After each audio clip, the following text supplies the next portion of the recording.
compartir con ustedes es una parte de mi investigación que vengo realizando en Girona. De hecho, acabo de llegar la semana pasada aquí, en el país. Estuve desde el inicio de este año y bueno, ha sido una época de investigación doctoral muy enriquecedora.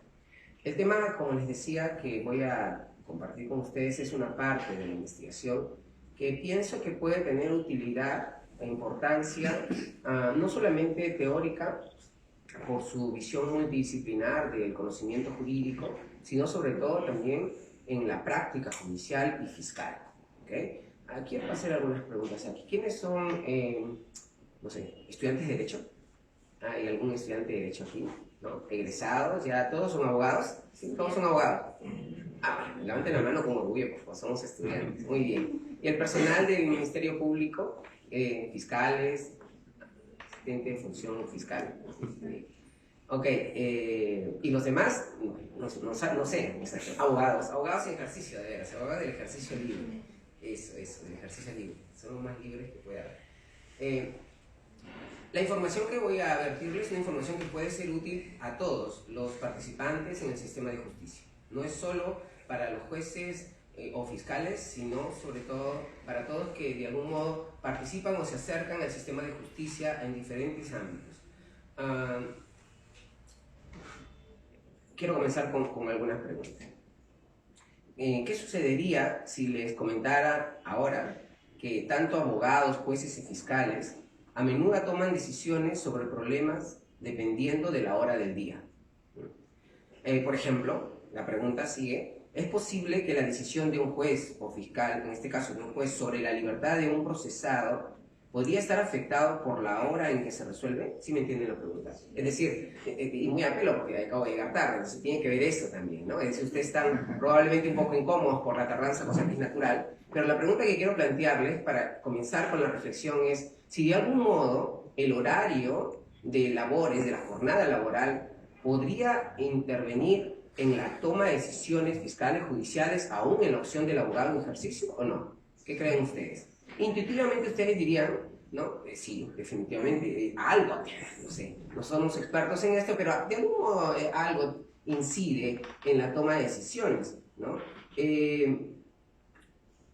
Entonces, pero los más serios dirían, pero en un momento, podría afectar, pero eso no es lo correcto, ¿cierto? Porque no podría variar, por ejemplo, ahora les voy a comentar un experimento que se ha realizado al respecto, el horario en que se toman las decisiones sobre causas similares en rigor y en estricto, conforme al derecho, no sé cómo utilizar la expresión, pero no se me entienden, no podría variar, no debería ser un elemento que influya en la toma de decisiones. Lo que influye son los hechos, las cuestiones jurídicas, el caso, el expediente, etc. ¿Sí me entienden? El que se tome en la mañana o en la madrugada, en principio, o sea, actuando correctamente conforme la regla, no debería tener ninguna incidencia, ¿sí? ¿Ok? Pensando racionalmente, estos factores externos o también internos no deberían tener alguna incidencia en la toma de decisiones. Sin embargo, seguramente ustedes, igual que yo, les queda alguna duda, ¿no? Pero qué raro, porque intuitivamente algo no debería incidir, influenciar, ¿no? El horario, ¿no? Además, ¿qué sucedería si les preguntara que estos fenómenos externos, más allá de la mera intuición, ¿no? que podríamos tener, han sido estudiados empíricamente, es decir, se han realizado experimentos científicos sobre la toma de decisiones de las personas en general, pero sobre todo sobre su incidencia en las decisiones judiciales y fiscales? ¿Sí? La idea intuitiva que todos tenemos, que creo que en algo podría afectar el hecho de que, por ejemplo, se pueda tomar un desayuno bien para ir a trabajar en la mañana o no, o se pueda almorzar a la hora o no, debe tener cierta incidencia en las decisiones. Lo que quiero compartir con ustedes es el resultado de algunos experimentos científicos de un área del conocimiento. Esto no es intuición, esto no es una creencia generalizada que todos más o menos tenemos, ¿no? Desde pequeños, en dichos o en máximas de experiencia, como quieran ustedes, en la formación del ser humano, sino el resultado de experimentación en trabajos de campo, con muestras, con universos, que han demostrado que las personas y los jueces y fiscales no están exentos en la toma de decisiones de estos factores externos y también internos, es decir, factores exógenos y factores cognitivos que pueden incidir gravemente en las decisiones que tomemos, ¿ok? Entonces, por eso que el tema se titula los sesgos cognitivos en las decisiones judiciales y fiscales. ¿Qué es lo que me propongo en esta tarde? Es analizar los problemas derivados de la influencia de estos sesgos cognitivos, apoyándonos un poco en lo que la psicología cognitiva ha venido experimentando en las decisiones judiciales y fiscales. Para abreviar, los tópicos que voy a tratar es primero comentarles sobre un experimento que se realizó en relación a este tema, una suerte de introducción. Segundo, intentar resolver la gran pregunta, ¿no? ¿Cómo deciden los jueces? Otra vez, intuitivamente y por la formación jurídica que tenemos, obviamente tiene que ser como esta frase que se dice y a veces no dice nada, en realidad, conforme a derecho, ¿no? Así deben decidir los jueces, conforme a las reglas de juego jurídicas, al ordenamiento jurídico específico, a la doctrina, legislación, etc. Ahora, pero quiero explorar que si realmente esto es así, qué tan asépticos son los jueces y fiscales a la influencia de estos factores o de estos sesgos cognitivos en sus decisiones. Tercer punto, ¿cuáles son estos heurísticos? Ahora les explico de qué trata, heuristics o heurística también. Y sesgos cognitivos, ¿cuáles son? Porque es necesario saberlo, ¿no? ¿Es lo mismo un sesgo ideológico de repente con lo que voy a hablar? No. Ahora cierro el ámbito de explicación. Y el último es cómo neutralizar, cómo gestionar, ¿sí? Porque estos heurísticos y sesgos se dan de manera inconsciente. No nos damos cuenta, estimados amigos, que las decisiones están presentes, subyacen, ¿sí? Ahora que les pongo unos ejemplos y describa los tipos de heurísticos y sesgos, ustedes van a coincidir conmigo. Yo por año y medio he estado investigando sobre esto y cada información que tenía, yo decía, wow, esto es la comprobación de cierta intuición que tenemos cuando analizamos un caso o cuando decidimos qué criterios utilizar, ¿sí? Entonces, ese sería el último punto. Repito, el esquema o las cuestiones que voy a tratar es una introducción, les voy a hablar de un experimento que se ha realizado, bueno, entre otros. Dos, ¿cómo deciden los jueces? Es una gran pregunta, ¿no? Hay un libro de Posner que titula así, ¿cómo deciden los jueces?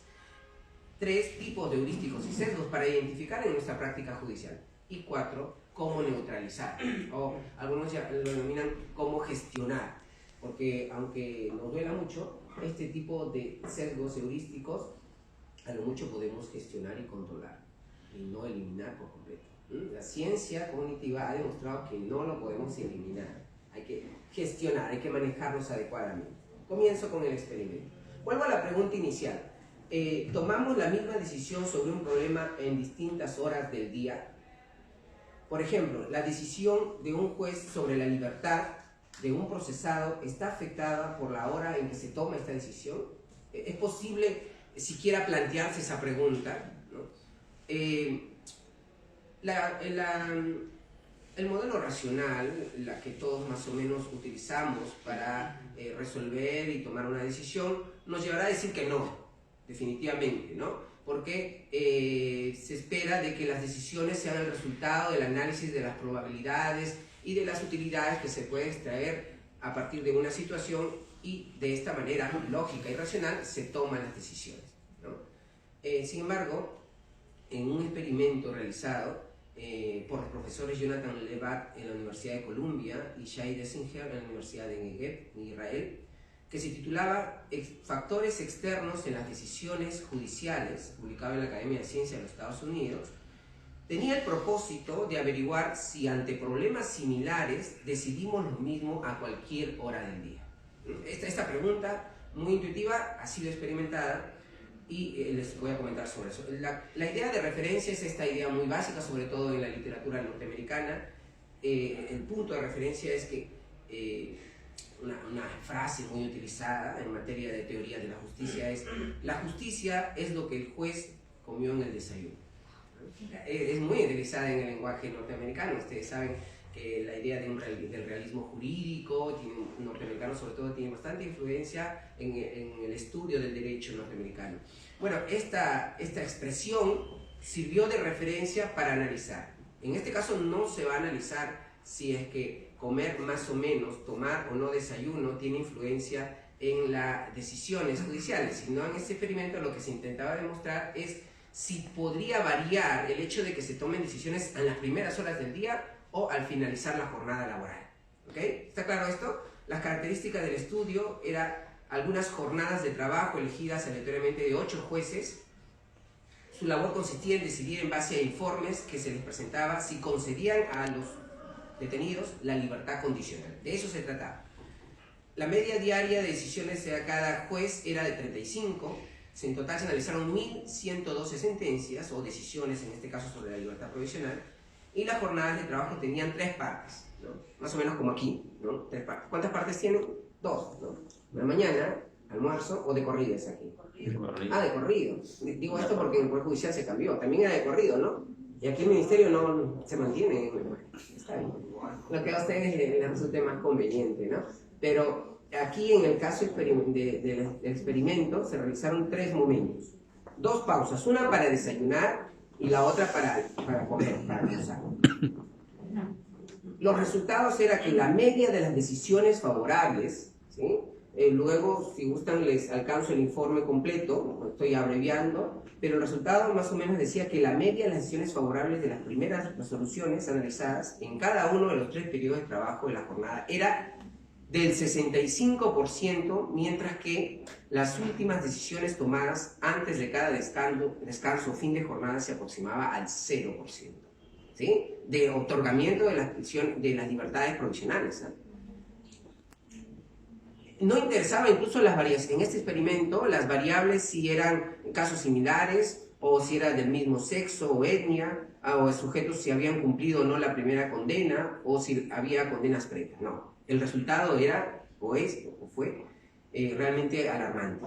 Las decisiones siempre habían sido mucho más favorables de la libertad del reo, aquellas que se dictaran al inicio del periodo de trabajo, que las que se emitían al final. ¿Sí?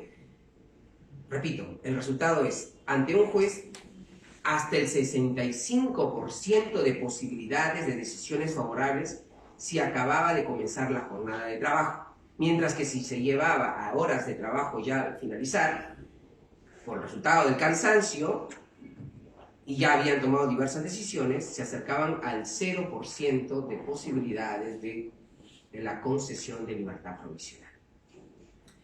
Bueno, en este experimento, en realidad, se trataba de intervenciones inconscientes. Los jueces no sabían que resolvían así. Después se les mostró los resultados, ¿sí? No eran conscientes de lo que acontecía. Cuando se les mostró los resultados, recién advirtieron que realmente había patrones o criterios comunes en lo que les estoy mencionando, ¿no?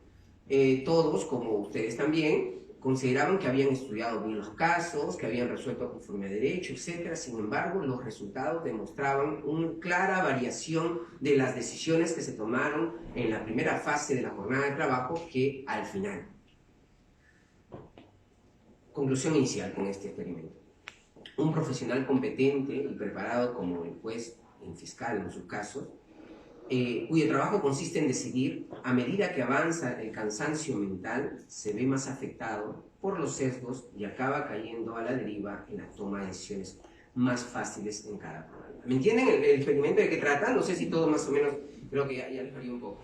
En la medida que avanza el día, el resultado del cansancio natural del ser humano tiene incidencia en la toma de decisiones más rápidas, ¿sí? En las primeras horas del día, en este experimento, dado que uno ingresa fresco a trabajar, los resultados eran el análisis más detenido, tranquilo, mesurado de la información y en la toma de decisiones. Lo que se había trabajado aquí era que en las últimas horas del día, como resultado del cansancio, en este experimento, tenía una influencia determinante al momento de decidir sobre la libertad provisional. Pero el mensaje, atención con esto, es que incluso un experto, como en el caso del fiscal y del juez, sucumbe con el paso de las horas a la influencia de estrategias simplificadoras en las tomas de decisiones. ¿Qué es esto de estrategias simplificadoras? Ahora voy a ampliar sobre esto. El ser humano, ¿sí?, como consecuencia de la investigación de la psicología cognitiva, tiende a tomar decisiones en circunstancias de tener poca información y de urgencia en la toma de decisiones, tiende a utilizar herramientas que simplifiquen las decisiones, guiados muchas veces por intuiciones, ¿sí? No sé si han visto algún colega que a veces suele decir, yo creo, pienso, tengo el olfato en este caso de que es fundada, infundada o que se le va a conceder la prisión, etc. Esto es intuición, pero esa intuición o esta toma de decisión acelerada o simplificadora se utiliza más en este experimento en circunstancias en donde está en juego el cansancio mental, ¿sí? Entonces, pero no solamente eso. Lo que demostró este experimento es que el personal calificado como ustedes, profesionales del derecho, no están exentos de esto. El ser humano, bueno, el público, el usuario, el justiciable, normalmente lo está. Pero uno pensaría que el magistrado, el fiscal, también está. Sí, también está. El resultado de este experimento señalaba que el juez está expuesto a sesgos heurísticos e incluso a elementos externos como las cuestiones emocionales en la toma de decisiones, ¿sí? Entonces, ¿qué hacer con esto? Esto es una otra manera de razonar, porque nosotros partíamos de la idea que somos seres humanos bien racionales, ¿no? Absolutamente racionales, que no nos afecta nada, sobre todo los profesionales del derecho, ¿no? Sin embargo, este experimento es un punto de referencia que nos ayuda a demostrar que los fiscales y jueces no están exentos de la influencia de elementos externos en la toma de decisiones. En esta tarde me voy a centrar únicamente en los factores o elementos de tipo cognitivos. No voy a tratar los elementos emocionales, que están demostrados que también tienen cierta incidencia, tampoco de la idea de sesgos ideológicos, sino exclusivamente de los posibles errores o los procedimientos simplificadores para la toma de decisiones en el contexto judicial y fiscal. Nada más. Pregunta: ¿cómo deciden los jueces y fiscales? ¿Cómo deciden? ¿Cómo toman decisión los fiscales? ¿Qué es lo que toman primero? ¿De qué se basan? ¿De qué se sirven para tomar una decisión en cualquier acto procesal que se realice? ¿Código? ¿Sí? ¿Qué más? ¿Cómo deciden? A ver. ¿Sí? ¿Cómo deciden? Bueno, una opción es no decidir también, ¿no? No sé si es válida. Hay que decidir, ¿no? Sobre todo el juez y fiscal, el abogado también. Quería comentar algo. ¿No? Nada. A ver, los estudiantes de Derecho, ¿cómo creen que ustedes deciden los jueces y fiscales? Aquí están los jueces y fiscales. ¿Cómo deciden? ¿En qué se basan para decidir? ¿Cómo? ¿Con el órgano de control? ¿Presiona para decidir? A ver, dependerá de ciertas decisiones, ¿no? Perdona, ¿quieres comentarnos algo?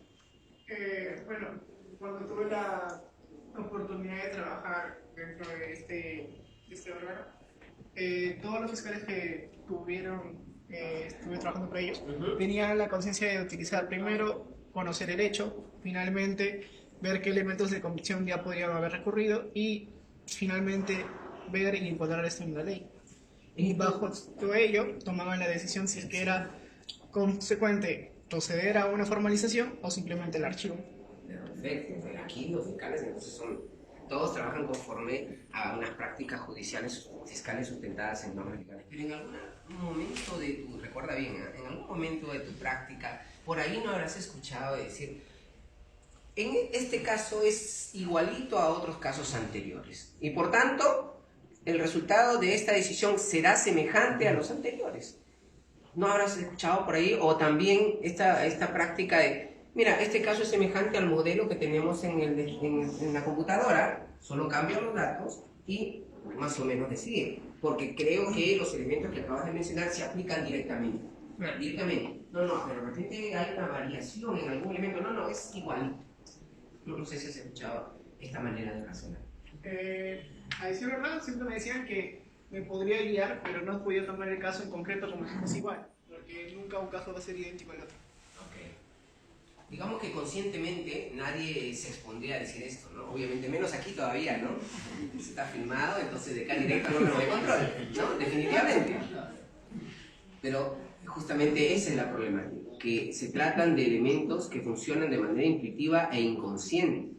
Estas investigaciones han demostrado que el ser humano se guía mucho por la intuición, tiende a guiarse por la intuición, o al menos es el punto inicial para la toma de decisiones sobre el razonamiento. El problema es que si se queda ahí, nada más, que se resuelve a partir de la intuición, ¿no? Que no contrasta información, que no investiga elementos de prueba. ¿Okay?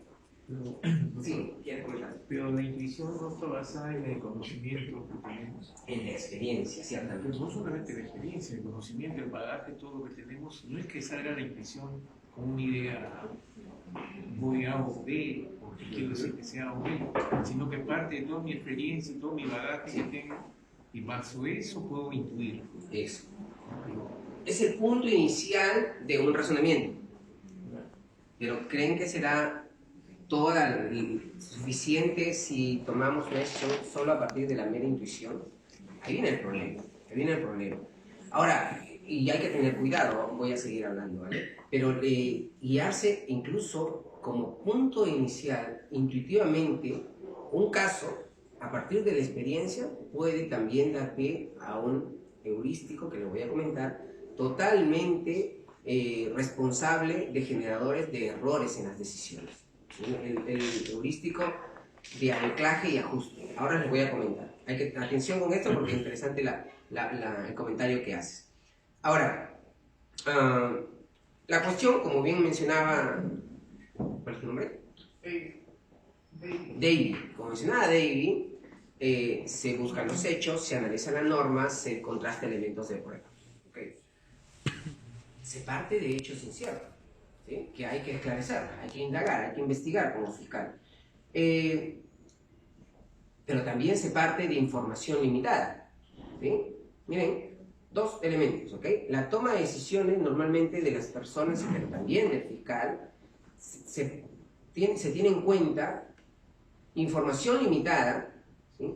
Hechos inciertos, pero también la necesidad de resolver rápido, de decidir rápido, ¿no? ¿Tenemos todo el tiempo del mundo para decidir o no? No. El nuevo Código Procesal Penal, con su cantidad de audiencias que hay, ¿no? Nos tienen ahí. No sé si aquí, yo recuerdo cuando estaba en los últimos años de la fiscalía, yo era fiscal, conocía civil y penal, pero familia, pero los colegas de fiscalía penal, no sé, entiendo que es así, trabajaban con un sistema que les avisaba una especie de alerta sobre los plazos, ¿no? ¿No sigue aplicándose esto? Esto debe ser una cosa de locos. Entonces estás trabajando y el sistema te dice, hey, cuidado que se acaba tu plazo o algo así. ¿Trabajamos con tiempo o no? Sí, hay que resolver de manera rápida, medianamente rápida, tomar decisiones en circunstancias de poca información, en circunstancias de incertidumbre y con la presión del tiempo para la toma de decisiones. ¿Estos son factores que participan en la toma de decisiones? Sí. ¿De toda persona? Sí. Dependiendo del tipo de decisiones. Hay decisiones que se toman de manera inmediata, automática, ¿no? No sé, las reglas de tránsito, decidir si de aquí nos vamos a tomar un café o al chifa que está aquí a la vuelta, que es rico, he ido varias veces ahí. Esas son decisiones que no tienen mayor complejidad, ¿no? Bueno, salvo que haya otro chifa que también sea delicioso, no lo sé. Pero estoy hablando de decisiones serias, complejas, de casos que de lo que está en juego son muchas veces la libertad de la persona. Sin embargo, cuando en los manuales de derecho procesal penal, procesal en general, estos elementos que estoy mencionando no siempre se tienen en cuenta. No siempre se tienen en cuenta. Parece que existen, ¿no? Por eso que el estudiante de derecho cuando viene a la práctica judicial o fiscal dice, y esto es otro mundo. Esto nunca me enseñaron en la universidad. No sabía que incluso hay todo un nuevo lenguaje también, ¿no? En fin. Ahora, lo que quiero mencionar es que las investigaciones realizadas en decisiones en estado de incertidumbre y poca información es lo que da pie a lo que ahora quiero hablar con ustedes, pero sobre todo da pie al uso de mecanismos simplificadores y a juicios intuitivos. ¿Sí? Es decir, esquemas que nos permiten tomar decisiones rápidas, a partir incluso de la poca información que se tiene. ¿Sí? El ordenamiento procesal penal, no sé si expresamente, pero de algún modo incide en la toma de estas decisiones. Dos modelos. Un modelo que hemos comenzado mencionando, que sería un modelo racional. ¿sí? El deber ser, quizá, no sé, es lo que todos pensamos cuando tomamos la decisión normalmente. Calculamos las probabilidades, las cuestiones fácticas, el tema de la prueba, y de esa manera decidimos si denunciamos, acusamos, cualquier acto fiscal que pueda realizarse. Creemos que muchas veces que todas las decisiones se toman de esta manera. Eso es lo que se conoce como una elección racional. Segundo modelo, racionalidad limitada.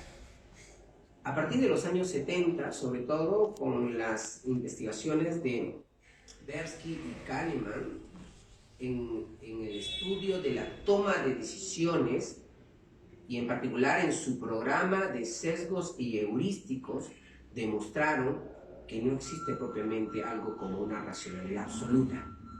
Existe una racionalidad, sí, pero limitada, ¿ok? Se planteó la llamada teoría de la elección racional en el sentido limitado que existe.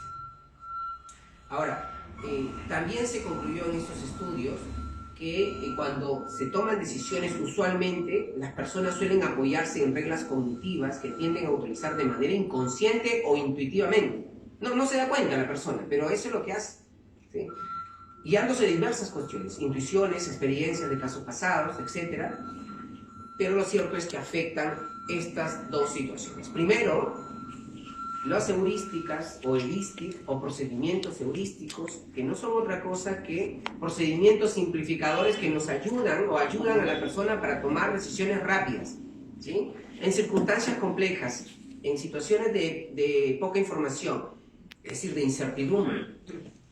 Pero ante la necesidad de tomar una decisión, se ha demostrado que las personas a menudo utilizamos estos heurísticos. Son procedimientos simplificadores. Tomamos decisiones rápidas.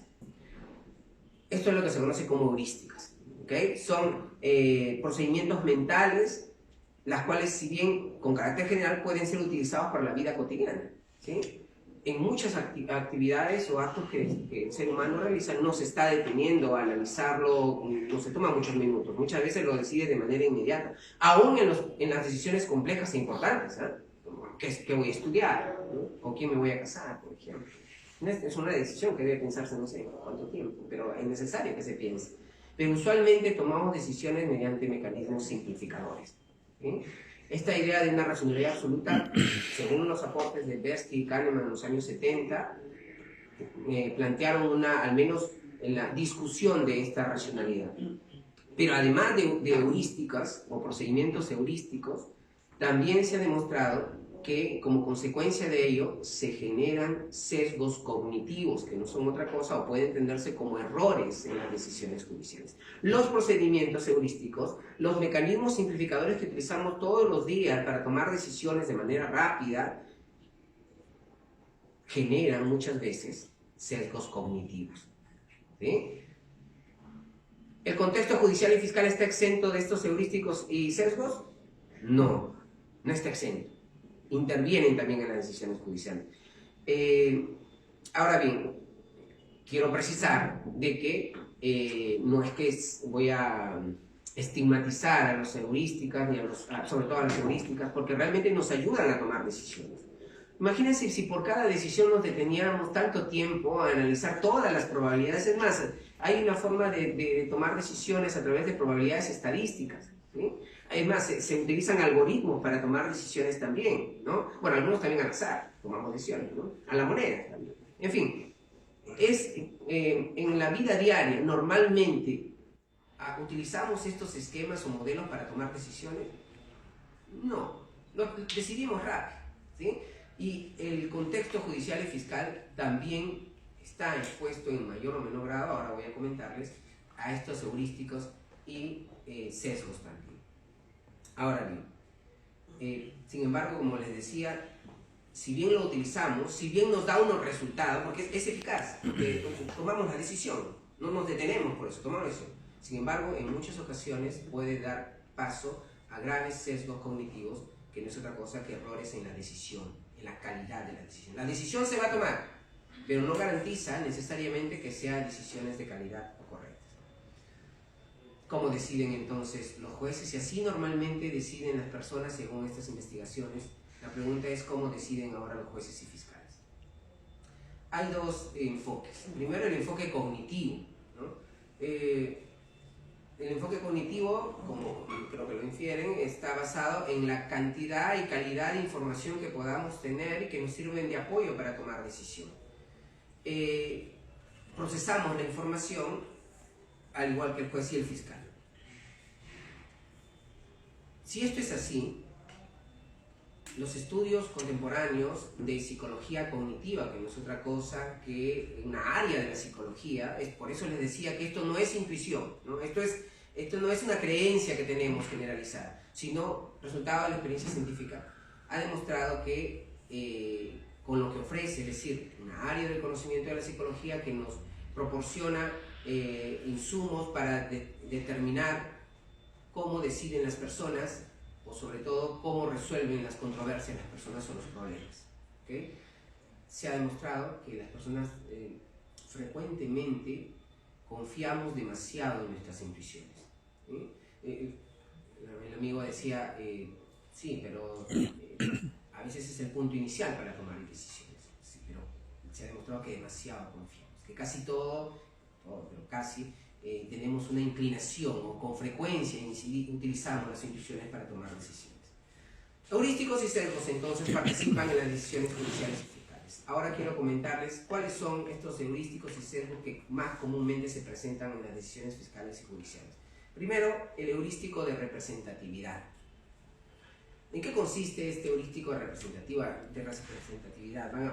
Seguramente escuchan esto y les va a sonar conocido. Consiste en la utilización de muestras de eventos del pasado para realizar predicciones de las decisiones del presente. Las personas frecuentemente miramos hacia el pasado, ¿sí? Miramos en casos anteriores con características semejantes y es a partir de eso que inmediatamente tomamos las decisiones.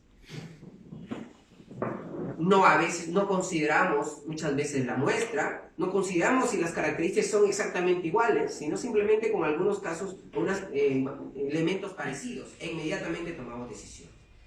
El problema con este, si me entienden, porque se llama heurístico de representatividad, porque tomamos un hecho pasado como mayor, como representativo de las decisiones que puedan tomarse en el presente, ¿okay? Pero el problema de este heurístico de representatividad es que no siempre analizamos la calidad de la muestra. Probablemente hemos tenido un caso y inmediatamente nos guiamos para tomar una decisión. Hay que considerar que este heurístico de representatividad tiene problemas en la calidad de la muestra, ¿sí? Que afecten la toma de decisiones. En el ámbito judicial, por ejemplo, no sé, entiendo que esto también puede aplicarse en el contexto fiscal, pero este heurístico de representatividad suele presentarse en los actos fiscales y judiciales que más comúnmente se realizan. ¿Cuál es el acto fiscal que más se realiza?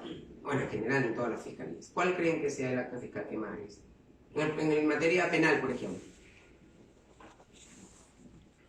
¿Seguro? No, todos están por igual. Hay actos fiscales que más se dan, ¿no? Diligencias preliminares.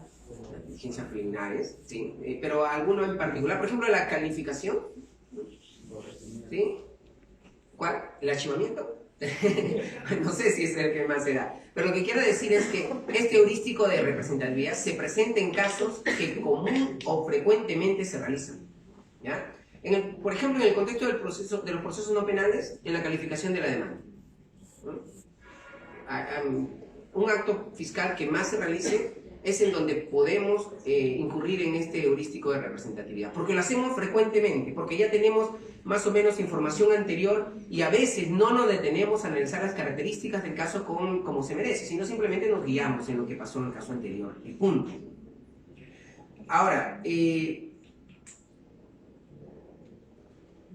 este heurístico de representatividad está conectado con la experiencia que se tiene.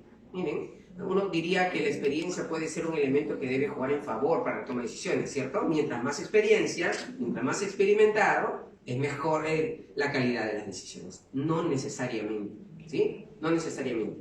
Porque confiamos demasiado en la experiencia para tomar decisiones. Y muchas veces no consideramos o no contrastamos información contraria a lo que inicialmente pensamos, ¿sí? Entonces, si bien la experiencia puede ser un elemento que ayude en la toma de decisiones, si confiamos exclusivamente en la experiencia, no estoy diciendo que ser más experimentado no tiene ninguna importancia, ¿sí?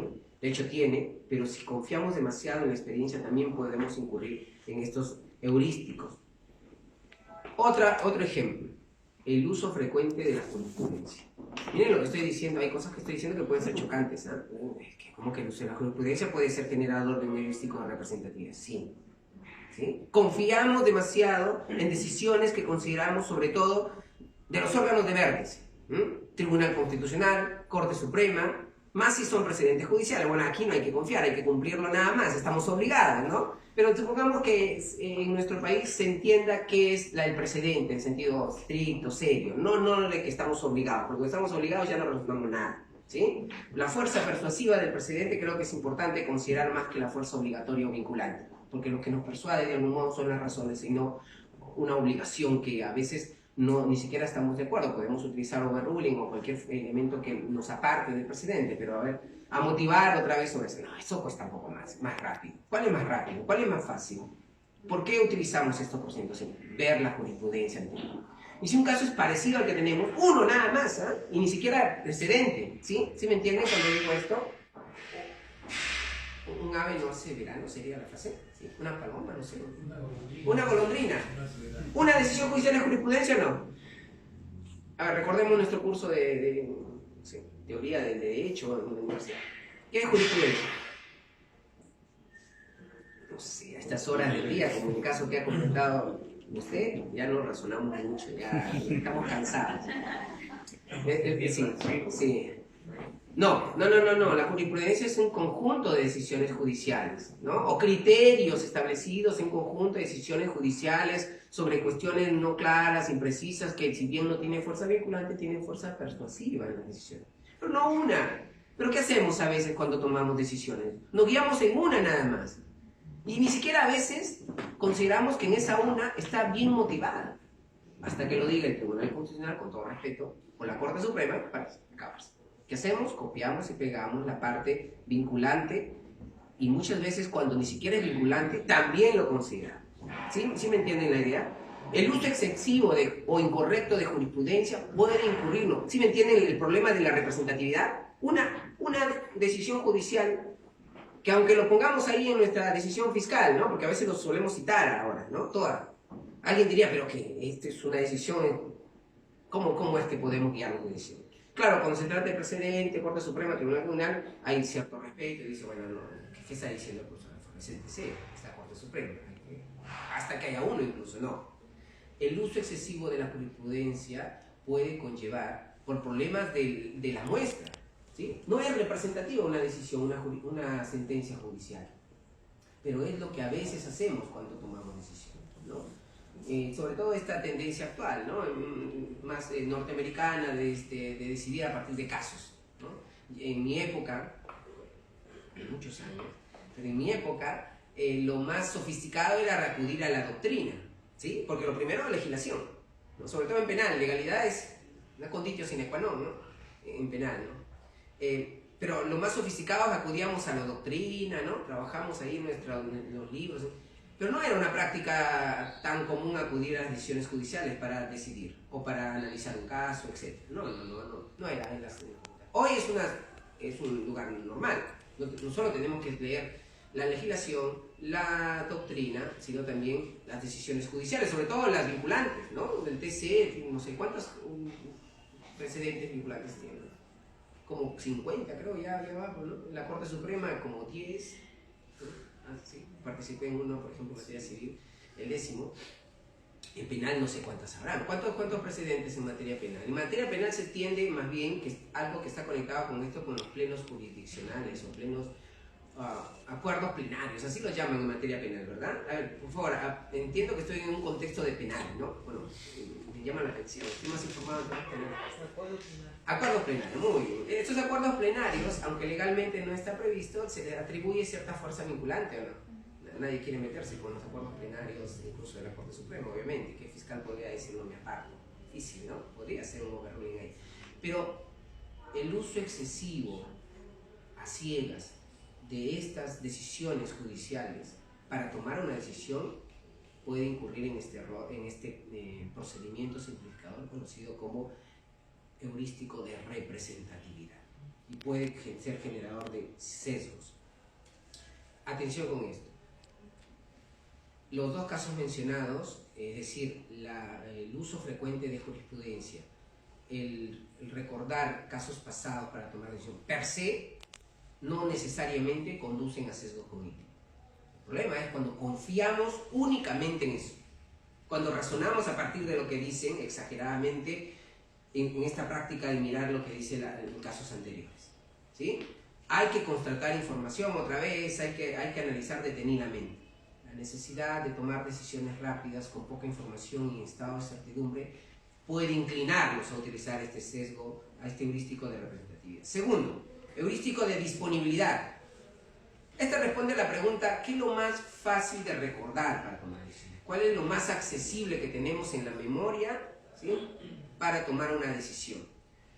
¿Qué es lo primero que se nos viene a la mente? No sé si ustedes también en alguna ocasión, todos estos ejemplos probablemente no se dan en este distrito fiscal, ¿eh? Esto no, aquí no, en otros. Pero no he escuchado, cuando a veces analizo un caso, preguntarse qué es lo primero que se viene a la mente. ¿No? ¿Qué es lo primero? O sea, cuando vemos un caso de un caso anterior que tenía, ¿no? Recuerdan los casos anteriores. Este heurístico de disponibilidad hace referencia a aquella situación que es más fácil de recordar. Está conectada con los problemas de la memoria, ¿sí? No siempre el recuerdo que tenemos de casos pasados, ¿sí?, son exactos. ¿Ok? Cuando trabajamos con la mente, cuando pensamos, cuando razonamos, se ha demostrado que invertimos el 20% de energía de la persona. Y más si se tratan de personas que toman decisiones de manera constante. Más se crece el porcentaje cuando tomamos decisiones complejas, constantes y complejas, ¿sí? Los grados de problemas de afectación en la memoria o en el cansancio que genera este trabajar mentalmente crecen en la medida que tomamos más decisiones. ¿Afecta o no esto en las decisiones? Definitivamente, ¿no? No siempre lo más disponible o lo más fácil de recordar es el conocimiento exacto. Tenemos problemas de memoria, aparte de atención también, ¿no? ¿No han visto? No, esto me pasa aquí, felizmente, pero en algunas situaciones las personas se duermen cuando están escuchando las ponencias. Puede ser que el ponente sea aburrido también. Pero en el contexto judicial o fiscal, cuando los fiscales están frente al... Ahora que todo se filma, ¿no? Ahora se ve todo, ¿no? Se ve que están durmiendo algunos jueces. No estoy diciendo los fiscales, ¿ah? No, los fiscales no duermen felizmente, pero los jueces sí. ¿Han visto o no? Basta busquen en YouTube, Google, hay videos en donde el fiscal está hablando y los jueces están en diversas posiciones, ¿no? Arriba, abajo, ¿no? Hay unas pinturas de Honoré Daumier, un pintor francés, que retrata claramente estas caricaturas de la justicia, que se fue publicado su litografía con ese nombre por Radun, pero que representa cómo están los jueces ahí. El fiscal está hablando de los jueces. También en atención, estimados, ¿sí? No quiero meterme con el tema de la oralidad y estas cosas, porque voy a acabar, no sé, incomodando más de uno y incomodándome a mí, pero también la inclinación constante a considerar que la técnica de oralidad es necesariamente la más eficaz para tomar decisiones correctas, también una posición extrema, ¿sí? Extrema, ¿no? Luego el Tribunal Constitucional nos está diciendo que se deje sin efecto las detenciones preventivas porque algunas personas fueron juzgadas en madrugada, ¿sí me entienden? ¿No? ¿Saben a qué caso me refiero?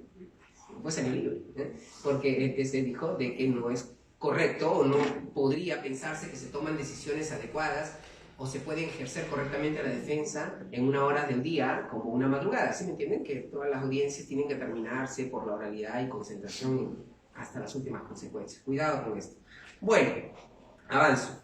Es necesario, para no incurrir en este sesgo de disponibilidad, contrastar la información, ¿sí? Contrastar la información, aun cuando crean que ese es el recuerdo del caso anterior y es igual. Confiar demasiado incluso en la memoria, en el recuerdo, puede ser generador de errores, ¿sí? ¿Por qué? Hay un área de la psicología cognitiva llamada psicología del testimonio, entre otros aspectos, estudia los problemas derivados de la memoria o recuerdo de las personas cuando declaran. Creamos falsos recuerdos también. Está demostrado científicamente que creamos falsos recuerdos. ¿Ok? Bueno, es que algunos imaginan cosas también. Pero en materia judicial y fiscal esto es una cosa muy seria, y muy arriesgada, y muy preocupante, pero está demostrado que así es. Entonces hay que conocer esto. Sigo, heurístico de anclaje y ajuste, comentaba esto al inicio, ¿no? Este heurístico con anclaje y ajuste, un nombre medio raro tiene esto, ¿no? Es como un nombre de un pescador, ¿no? El ancla y luego ajuste. Consiste en que las personas tienden a realizar apreciaciones. Esto se aplica en todo contexto, ¿no? Apreciaciones a partir del valor inicial, anclaje, que gradualmente vamos ajustando en la medida que obtenemos información adicional. ¿Sí? En términos cristianos, las decisiones tomadas a partir de las primeras impresiones. ¿Sí? Es muy frecuente que nosotros juzguemos o tomemos decisiones mejor a partir de lo que primero observamos, a través de la primera impresión que tenemos de la persona. ¿Sí? Esto se llama anclaje y ajuste. Porque a pesar que puede existir elementos que reafirmen o contradigan esta visión inicial, anclaje, se ha demostrado que las personas difícilmente podemos cambiar de apreciación inicial. Por más que se nos presenten otros elementos de prueba, otros hechos, etc., difícilmente cambiamos, incluso lo hacemos de manera inconsciente. Nos anclamos demasiado en las primeras impresiones. ¿Sí? Esto puede explicar en términos sencillos como la primera impresión es la que cuenta. ¿Se acuerdan? ¿Sí? No siempre la primera impresión es la que cuenta. Científicamente, esto que acabo de mencionar está explicado por este tipo de heurístico.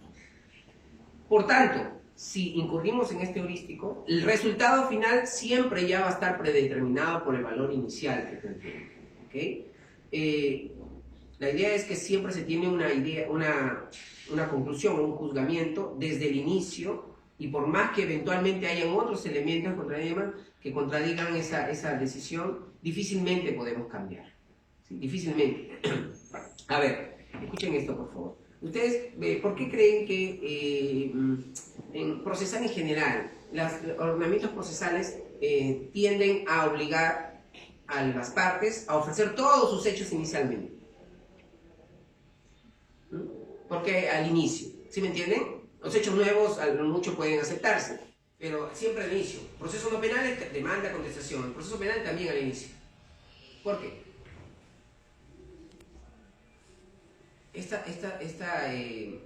El hecho de, entre otras cosas, porque tiene diversas explicaciones, obviamente, ¿no? Podría ser aquí un procesalista exagerado y citar a Giovenda, Salamandré, etc. Pero no. Aquí estoy haciendo una visión interdisciplinar. El tema del heurístico de anclaje y ajuste puede ser determinante en la forma como vertimos la información inicial. Un buen escrito, una buena presentación del acto procesal inicial puede también incidir, mira, esto juega en favor de quien realice, incidir en este heurístico de anclaje. ¿Por qué? Porque el juez o el fiscal dice, bueno, este practicante va a hacer todos los actos procesales muy bien. Este fiscal hace pedidos fiscales determinantes y por tanto todos los posteriores así también lo harán. ¿Okay? El heurístico de anclaje y ajuste también se presenta sobre todo, y hay experimentos al respecto, en la diferencia de la importancia que se da en los procesos no penales de las personas. En el caso fiscal se ha demostrado de que existe una inclinación en los jueces a anclar demasiado en los pedidos fiscales. Esto es una ventaja práctica, ¿sí? Se ha demostrado esto. Es decir, dado que quien está pidiendo no es un ciudadano común y corriente, es un fiscal, ¿sí? ¿Sí me entienden? En los procesos no penales, civil, etcétera, son dos personas, ¿no? No hay un funcionario, no hay una autoridad, no hay un fiscal, etc. Pero para el caso de los fiscales se ha demostrado que existe una inclinación a tomar decisiones a partir de justamente del anclaje que proporcionan los pedidos fiscales, ¿sí? No voy a citar nombres, pero algunos en particular más que otros, ¿sí? ¿Me entienden? Hay esta inclinación a aceptar en mayor medida las decisiones, los pedidos planteados por la Fiscalía. y digo más específicamente, por algunos fiscales más que otros. ¿Ya? Esto puede, no estoy diciendo que lo sea, pero puede ser estar incursionándose o incidiendo en un heurístico de anclaje y ajuste de manera incluso inconsciente. Voy terminando. Sesgo retrospectivo. Aquí vienen los sesgos. Primero los heurísticos y luego los sesgos. Este sesgo se presenta cuando un sujeto valora determinados hechos del pasado, de modo que luego que no puede abstraerse a las consecuencias de esto. Se recae en la tendencia de que a partir del conocimiento de consecuencias de la acción, las mismas serán previsibles desde el principio. Este sesgo retrospectivo pone énfasis en los hechos pasados, en los casos pasados. Está muy vinculado al heurístico de disponibilidad. De hecho, el heurístico de disponibilidad, es decir, tomar decisiones a partir de lo que resulta más fácil, ¿sí?, puede generar este sesgo retrospectivo. En el contexto judicial, uno diría que lo más fácil puede ser, puede generar, tomar decisiones eficaces, pero no necesariamente de calidad. ¿Okay? Último sesgo, voy terminando.